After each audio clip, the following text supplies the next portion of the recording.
সুপ্রিয় 43তম প্রিলিমিনারি পরীক্ষার্থী বন্ধুরা, 43তম বিসিএস প্রিলিমিনারি পরীক্ষার্থী বন্ধুরা, আসসালামু আলাইকুম।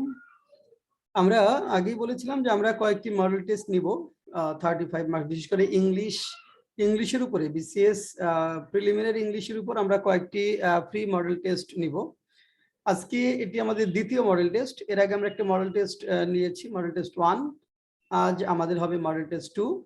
এখানে ল্যাঙ্গুয়েজের উপর থাকবে 20 মার্কস আর লিটারেচারের উপর থাকবে 15 মার্কস। টোটাল বিসিএস এ যেমনটি এসে থাকে।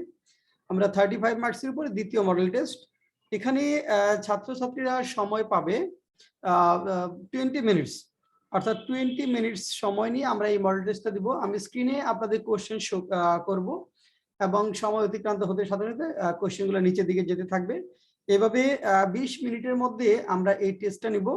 আপনারা যারা পরীক্ষা দিবেন তারা কাগজ কলম হাতে নিয়ে বসেন এবং এখানে যে কাজটি করতে হবে, ওএমআর শিট থাকলে ভালো, সেক্ষেত্রে ওএমআর এর শিট থাকলে আপনি এখানে ফিল আপ করবেন। অর্থাৎ এখানে আমাদের যেগুলো গোল দাগ চিহ্নিত আছে, সার্কেল আছে, সেগুলো ফিল আপ করবো। আর যদি ওএমআর শিট না থাকে তাহলে নাম্বার লিখে 1 এর আনসারটা কোথা কি সেটা ডান শুধু লিখলেই হবে, 2 এর আনসারটা, 2 এর আনসারটা কি, 3 এর আনসারটা কি, এভাবে আনসারগুলো লিখে পরবর্তীতে আমরা আনসার মেলানোর জন্য সময় দিব 5 মিনিট। প্রতি ভুলের জন্য 0.5 বাদ দিয়ে আমরা আনসারটা মেলাবো। তাহলে শুরু হয়ে যাক আমাদের পরীক্ষা। এখন থেকে 20 মিনিট সময়, 20 মিনিট আমরা আস্তে আস্তে কোশ্চেনগুলো নিচের দিকে যেতে থাকবো। তাহলে আমাদের পরীক্ষা শুরু হচ্ছে।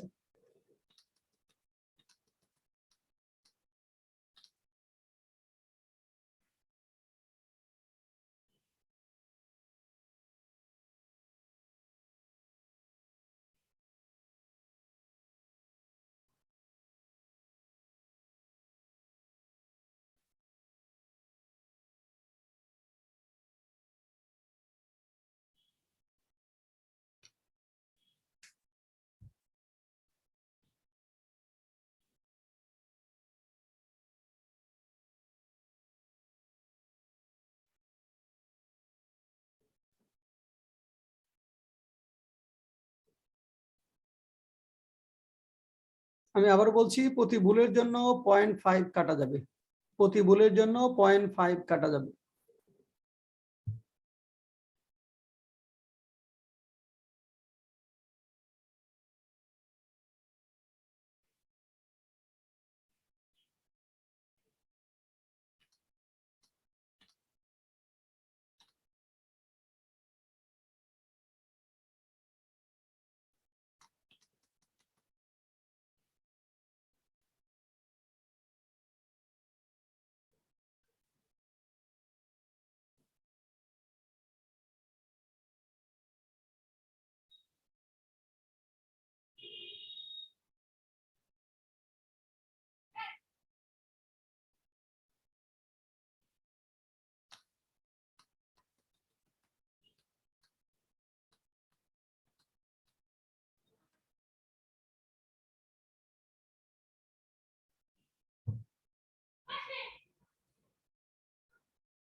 আর 2 মিনিট সময় আছে, আর 2 মিনিট সময় আছে।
সুপ্রিয় পরীক্ষার্থী বন্ধুরা, শিক্ষার্থী বন্ধুরা, সময় শেষ।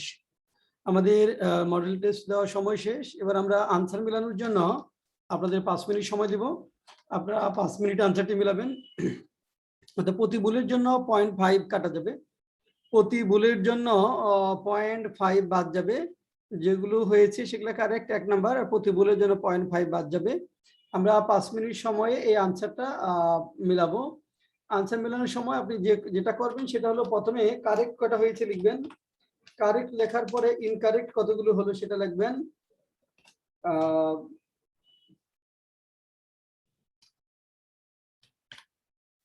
ইনকারেক্ট কতগুলো, তারপরে স্কোর। এইভাবে আমরা স্কোরটা করব। কারেক্ট কতগুলো, ইনকারেক্ট কতগুলো, স্কোর কতগুলো।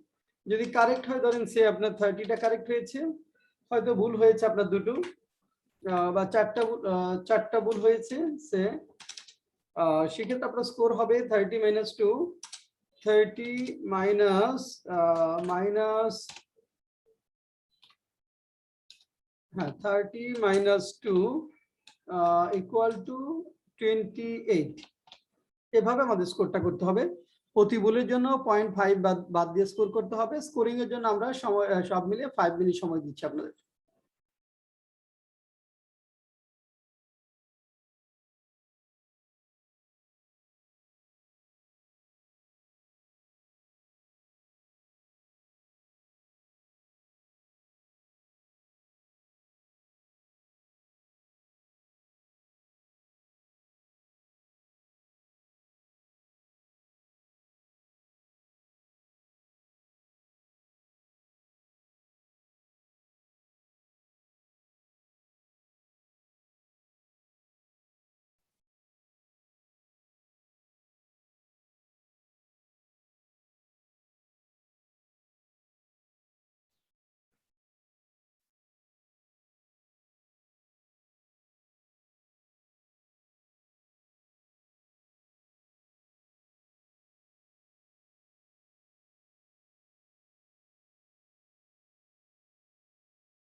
আশা করি আপনাদের স্কোরিং করাটা শেষ হয়েছে। স্কোরিং করাটা শেষ হয়েছে, এবার আপনি স্কোরটা আমাদের স্কোরের সাথে একটু মিলান, আপনি কত পেলেন। অর্থাৎ আমরা নেগেটিভ বাদ দিয়ে যদি 60% মার্কস পাই, অর্থাৎ 60% মার্কস আমরা যদি পাই তাহলে সেটি অনেক ভালো স্কোর। আপনি এখানে যদি 60% মার্কস পান সেটি অনেক ভালো স্কোর, অর্থাৎ প্রিলিমিনারির জন্য আপনি পারফেক্ট, আপনার ইংলিশের লেভেলটা অনেক ভালো। তার মানে হলো আমাকে পেতে হবে 21 আউট অফ 35, 21 আউট অফ 35। অর্থাৎ আপনি যদি 35 এ 21 পান বা তার বেশি পান তাহলে আপনার লেভেল অনেক ভালো। আর যদি এরকম হয় যাদের স্কোরটা এখানে ধরেন বিলো 15, তারা ইংরেজিতে অনেক দুর্বল। যারা ইংরেজিতে বিলো 15 নিচে পেয়েছেন তাদের আরো অনেক বেশ ঘাটতি রয়েছে, তাদের ইমপ্রুভ করতে হবে, ডেভেলপ করতে হবে। মোটামুটি আমরা এখানে কোনো ক্রমেই যেন মানে 18-19 এর নিচে না হয়। 21 হলে অনেক ভালো, মানে 18-19 এর নিচে যেন কোনো ক্রমেই না হয়, আমাদের ওইভাবে একটা প্রস্তুতি থাকতে হবে। অর্থাৎ অ্যারাউন্ড 20 এর কাছাকাছি যদি স্কোর হয় সেটা অনেক ভালো স্কোর। 20 এর কাছাকাছি যদি স্কোর হয় ভালো স্কোর, কিন্তু যদি আপনার এরকম হয় যে বিলো 15 তাহলে বুঝতে হবে যে আপনার অনেক ঘাটতি রয়েছে, সেই ঘাটতিগুলো আমাদের আস্তে আস্তে ইমপ্রুভ করে আসতে হবে। কারণ যেহেতু প্রিলির পরীক্ষায় দেখেন কেউ 21 পেলো আর কেউ হলো 15 বা 14 পেলো, এখানে 6 নাম্বার ডিফারেন্স হয়ে যাচ্ছে, সেই 6 নাম্বার কিন্তু ডিফারেন্সটা কভার করা অনেক কঠিন। এই কারণে আমরা মিনিমাম একটা স্কোর বলি যে ইংলিশে 60 বা 55% থেকে 60% নাম্বার হলে ভালো, যে অ্যারাউন্ড 20 যদি আপনার স্কোর হয় আপনার লেভেলটা অনেক ভালো। এবার আমরা চলুন দেখি সমস্যা যেখানে আছে ভুল ত্রুটিগুলা আমরা একটু আলোচনা করি, এতে আপনাদের কনফিউশনগুলো দূর হবে আশা করি। আমরা ভুল ত্রুটিগুলো একটু আলোচনা করতে চাই, তাহলে আপনাদের কনফিউশনগুলো দূর হবে। এক নম্বর আছে he had better dash there at midnight. Answer বলেছি not go. He had better not go, অনেকে নট টু দিয়েছে, নট টু হবে না, he had better not go, কারণ হ্যাড বেটারের পরে মূল ভার বসে, হ্যাড বেটারের পরে মূল ভার বসে, নেগেটিভ হলেও মূল ভার, তাহলে he had better not go there at midnight. 2 number, when Tanjil was young he dashed the swim in the river, he could swim in the river। অতীতে দীর্ঘস্থায়ী ক্ষমতা বুঝালে কুড প্লাস মূল ভার্ব হয়, অতীতে দীর্ঘস্থায়ী ক্ষমতা বুঝালে কুড প্লাস মূল verb, অর্থাৎ when Tanjil was young he could swim in the river। Tanzil যখন ইয়াং ছিল তখন সে নদীতে সাঁতার কাটতে পারতো, অতীতের দীর্ঘস্থায়ী ক্ষমতা কুড প্লাস মূল ভার্ব ব্যবহার করতে হবে। 3 number, the water of Buriganga is not worth dash, worth drinking, worth plus gerund, worth এর পরে gerund হয়, worth drinking হবে। I fell asleep reading a tragedy written by William Shakespeare। I fell asleep reading a tragedy, একটা tragedy পড়তে পড়তে ঘুমিয়ে পড়েছিলাম। কি অবস্থায় ঘুমিয়ে পড়েছিলাম? পড়তে পড়তে, তাহলে এটা হলো অ্যাডজেক্টিভের মতো অর্থ দিচ্ছে, পার্টিসিপল। এখানে রিডিংটা হলো আমাদের participle. Question 5, should I dash in your shoes? I would forgive the man। Should I be in your shoes? I would forgive the man। Conditional sentence, polite এক্সপ্রেশনের ক্ষেত্রে শুড এর পরে আমাদের কি বসাতে হয়? বি বসাতে হয়। শর্ত বোঝাতে পোলাইট এক্সপ্রেশনের ক্ষেত্রে শুড এর পরে বি বসাতে হয়, এটা হয়তো অনেকের জন্য নতুন মনে হতে পারে। শুড এর পরে ওয়ার ইউজ করা যাবে না, শর্ত বোঝাতে শুড এর পরে বি ব্যবহৃত হয়। তাহলে should I be in your shoes, আমি যদি আপনার জায়গায় থাকতাম, I would forgive the man. Question 6, someone has picked my pocket। Correct passive of the sentence, passive হলো my pocket has been picked, my pocket has been picked, আমার pocket মারা গেছে, has been picked। এখানে আমরা picked এর পরে by someone টা লেখা যাবে না, কেন? আমরা জানি যে অ্যাক্টিভের সাবজেক্ট যদি one, someone, somebody ইত্যাদি অনির্দিষ্ট ব্যক্তি হয় তাহলে প্যাসিভে by এর পরে সেটা বসে না। আর এটা প্রেজেন্ট পারফেক্ট টেন্সের প্যাসিভ, হ্যাজ হ্যাভ আছে, এটা প্রেজেন্ট পারফেক্ট টেন্সের প্যাসিভ হয় বিন দ্বারা, হ্যাভ বিন বা হ্যাজ বিন। হ্যাড কিন্তু হবে না, হ্যাড হয় ন্যারেশনের ক্ষেত্রে, অনেকে হয়তো বলে হ্যাড দিয়েছেন, এটা ন্যারেশনের ক্ষেত্রে হ্যাড টেন্স জাম্প করবে, প্রেজেন্ট পারফেক্ট টেন্সের প্যাসিভ হবে হ্যাভ বিন হ্যাজ বিন দ্বারা। Correct answer D, my pocket has been picked. 7, the shore is visited by thousands of people every year। Correct, active করতে বলছে, অ্যাক্টিভ করলে আমাদের যে কাজটি করতে হবে যে বাই এর পরে যেটি আছে সেটাকে সাবজেক্ট দিতে হবে, বাই এর পরে আছে থাউজেন্ডস অফ পিপল, তাহলে থাউজেন্ডস পিপল এভরি, এখানে সাবজেক্ট হবে থাউজেন্ডস অফ পিপল। আর কোন টেন্সের passive? Is visited, present simple টেন্সের প্যাসিভ, সাবজেক্টের পরে মূল ভার্ব হবে, তাহলে thousands of people visit the শোর every year, thousands of people visit the শোর every year. Question 8, I have no idea dash, I have no idea। এখন দেখেন এটা I have no idea dash, এখানে where he went, সে কোথায় গিয়েছিল, answer হলো D, I have no idea where he went। এটা relative adverb হিসেবে এখানে where বসেছে, ইন্টারোগেটিভ অ্যাডভার্ব কিন্তু না। রিলেটিভ অ্যাডভার্ব তাহলে সেন্টেন্সটি অ্যাসার্টিভ ফর্মে হবে, অর্থাৎ হয় এর পরে সাবজেক্ট তারপরে ভার্ব যাবে। একইভাবে আই ডু নট নো, আমি জানি না হুম হি উইল ম্যারি, সে কে বিয়ে করবে। এটা হুমটা হলো এখানে I do not know whom he will, answer form হিসেবে ব্যবহৃত হয়েছে। এটা হুমটা এখানে conjunction, I do not know whom he will marry, হুমের পরে সাবজেক্ট তারপরে আমাদের অক্সিলারি ভার্ব যাবে। Nipa did not know, Nipa জানতো না হোয়েন হি কেম, কখন সে এসেছিল। নিপা ডিড নট নো এরপরে হোয়েন হি কেম, আনসার ফর্মে আছে, হোয়েন এর পরে সাবজেক্ট তারপরে আমাদের ভার্ব যাবে। Question 11, I know the place where vegetables are found, the underline word is. 11 number কোশ্চেনটা একটু মাইনিউটলি খেয়াল করবেন সবাই। এটার মধ্যে আপনাদের অনেক বেশি কনফিউশন হয় যে এই হোয়ারটা এটা কি কনজাংশন না অ্যাডভার্ব, এটা কি কনজাংশন না রিলেটিভ অ্যাডভার্ব, মূলত এটার মধ্যে কনফিউশন হয়। হ্যাঁ, আমরা হোয়ারটা কনজাংশন হতে পারে, রিলেটিভ অ্যাডভার্বও হতে পারে। হোয়ারের পূর্বে যখন একটা নাউন থাকবে, অর্থাৎ এই হোয়ারের পূর্বে যখন একটি নাউন থাকে তখন সেই হোয়ারটা রিলেটিভ অ্যাডভার্ব, অর্থাৎ আনসার বি রিলেটিভ অ্যাডভার্ব। কিন্তু এই দা প্লেসটা যদি এখানে না থাকতো, যদি থাকতো I know where vegetables are found, তখন হোয়ারটা হতো কনজাংশন। হোয়ারের পূর্বে মানে why, where, when, how, why, where, when, how, এই চারটা শব্দের পূর্বে যদি একটি নাউন বা প্রোনাউন থাকে তাহলে সেই ক্ষেত্রে এটি অ্যাডভার্ব, নাউন বা প্রোনাউন না থাকলে conjunction. 12, the officer said to us, I must inform you in black and white. এখানে আমরা মাস্ট থাকলে ইনডিরেক্ট স্পিচে হ্যাড টু তে পরিণত হয়, মাস্ট থাকলে ইনডিরেক্ট স্পিচে হ্যাড টু তে পরিণত হয়। তাহলে হ্যাড টু কয়টা অপশন আছে দেখেন, বি নাম্বারে হ্যাড টু আছে এবং সি নাম্বারে হ্যাড টু আছে।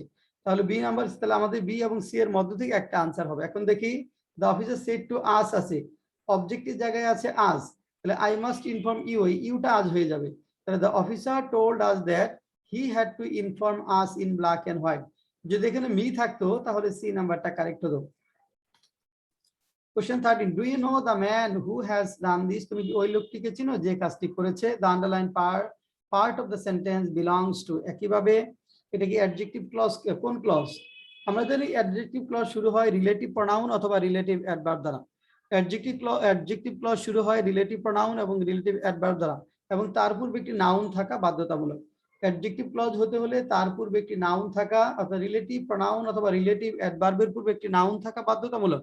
এখানে হু এর পূর্বে একটা নাউন আছে দ্য ম্যান, তাহলে এটি অ্যাডজেক্টিভ ক্লজ। যদি এখানে দ্য ম্যানটা না থাকতো, আমি আবারও বলছি, যদি এখানে দ্য ম্যানটা না থাকতো তাহলে এটা হতো noun clause. Noun clause, do you know who has done this, the ম্যানটা না থাকলে এটা নাউন ক্লজ হতো। 40 নাম্বার যেটা বলা হয়েছে don't you know who has done this, এটা হলো আমাদের নাউন ক্লজ, ইট দ্বারা রিপ্লেস করা যায়, অবজেক্ট হিসেবে ব্যবহৃত হয়েছে। ডোন্ট ইউ নো, তুমি কি জানো না, কি জানো না, হু হ্যাজ ডান দিস অবজেক্ট হিসেবে ব্যবহৃত হয়েছে এবং এটিকে ইট দ্বারা রিপ্লেস করা যায়, এটা হলো আমাদের noun clause. Question 15, the man talked as if he dash the law minister of the country. As if এবং as though এর পূর্বে দুইটা নিয়ম রয়েছে, একটা হলো পূর্বে যদি প্রেজেন্ট টেন্স থাকে পরে হয় পাস্ট সিম্পল, পূর্বে পাস্ট টেন্স থাকলে পরে হয় পাস্ট পারফেক্ট। as if এর পূর্বে আছে পাস্ট সিম্পল talked, তাহলে পরেরটা পাস্ট পারফেক্ট হবে had been। The man talked as if he had been the law minister of the country. The man talked as if he had been the law minister of the country. Find out the correct sentence, এখানে partially position of adverb এর শব্দটা চেয়েছে। Partially শব্দটা হলো adverb of frequency, partially শব্দটা হলো adverb of frequency. এটা কোথায় বসে, বাক্যে একটি প্রিন্সিপাল ভার্ব থাকলে তার পূর্বে বসে, প্রিন্সিপাল ভার্ব এবং ভার্ব টু হ্যাভ থাকলে দুটো ভার্বের মাঝখানে, তাহলে একটা প্রিন্সিপাল ভার্ব আছে, তাহলে পার্শিয়ালি হবে I partially agree with you. 17, find out the correct sentence, এখানে এটা হলো পারফেক্ট পার্টিসিপল প্যাসিভ ফর্মে আছে। Having been beaten by the police the terrorist disclosed everything, police কর্তৃক মার খেয়ে সন্ত্রাসী সবকিছু প্রকাশ করলো। বি নাম্বারটা কারেক্ট আনসার, সি নাম্বারটা কারেক্ট আনসার হলো না কেন, অনেকেই কনফিউশন হবে যে having been beaten by the police everything was disclosed by the terrorist, এটা ইনকারেক্ট কেন হলো, কারণ হলো পার্টিসিপলের অপর অংশটা অ্যাক্টিভ ফর্মে থাকতে হয়, এখানে প্যাসিভ ফর্মে আছে। সি নাম্বার অপশনে পার্টিসিপলের অপর অংশটা অ্যাক্টিভ ফর্মে থাকতে হয়, এখানে আছে প্যাসিভ ফর্মে, এই কারণে সি নাম্বারটা ইনকারেক্ট, বি নাম্বারটা কারেক্ট।